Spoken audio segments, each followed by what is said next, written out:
በህማማት የማይሰገድበት ቀን አለ። ማክሰኞ ቀን መጋቢት 29 ቀን ነው። ይሄም ዕለት እግዚአብሔር አምላክ ዓለምን የፈጠረበት ዕለት ነው። እንደዚሁም ደግሞ የተፈጠረው ዓለም ሲበድል ይሄ ካለመኖር ወደ መኖር መጥቶ የተፈጠረው ዓለም ካለመታየት ወደ መታየት መጥቶ የተፈጠረው ዓለም ሲበድል አዳም ሲበድል በአዳም በደል ምክንያት እግዚአብሔር ወልድ ከመቤታችን ከስጋዋ ስጋን ከነፍሷ ነፍስን ነስቶ የተጸነሰበት ዕለት መጋቢት 29 ቀን ነው። ትልቅ በዓል ነው። ነገር ግን ህማማት ላይ ነው የዋለው። ህማማት ላይ በመዋሉ እንደዚህ ዓመታዊ ሆኖ ቀርቶ በዓለ ወልድ በዓለ ማርያም እንደዚህ የግዝት በዓላት የሚባሉ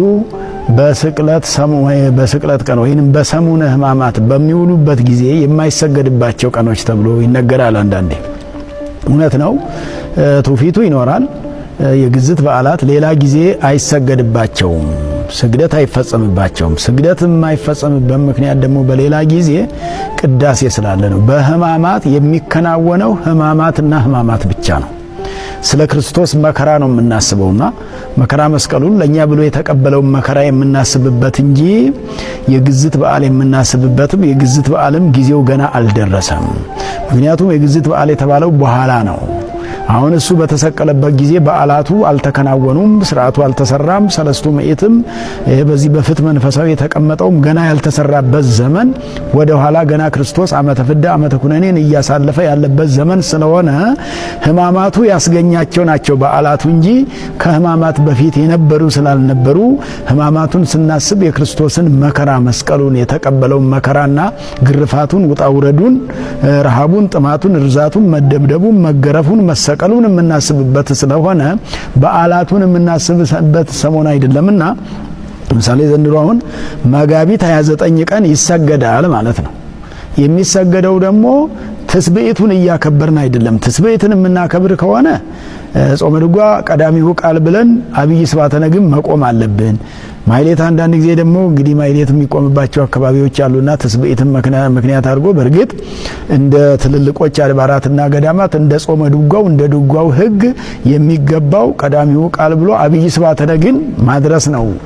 እዝል ቅዳሴም ነው የሚቀደሰው በዚህ ምክንያትና ቅዳሴም የለም። አሁን በህማማት ቅዳሴ ሳይኖር የግዝት በዓል እያከበርን ነው ማለት ስለማይቻል መደበኛው አገልግሎት ቀርቶ አሁን ህማማት ብቻ እየታሰበ ስለሆነ ቅዳሴ ስለሌለ የግዝት በዓልነቱ ከቅዳሴ ጋር ሲሄድ ብቻ ነው።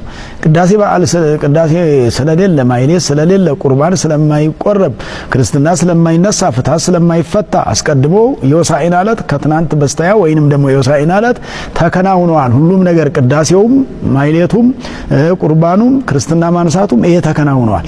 በዚህ በህማማቱ ውስጥ የምናስበው መደበኛ የህማማት በዓልን እንጂ ሌሎቹን ሌላ ጊዜ የምናስበውን ጊዜ ስላልሆነ አሁን ማክሰኞም ቢሆን መጋቢት 29 ቀን ህማማቱ ነው እንጂ ያለው ትስብእቱ እንደዚህ ህማማት ላይ ባላጋጠመበት ዓመተ ምህረት ነው የሚከናወነው እንጂ በዘንድሮ እዚህ ላይ ስለዋለ ህማማቱን ነው ማክበር። ህማማቱም የሱ ነው፣ እሱ መከራ ተቀበለበት ነው።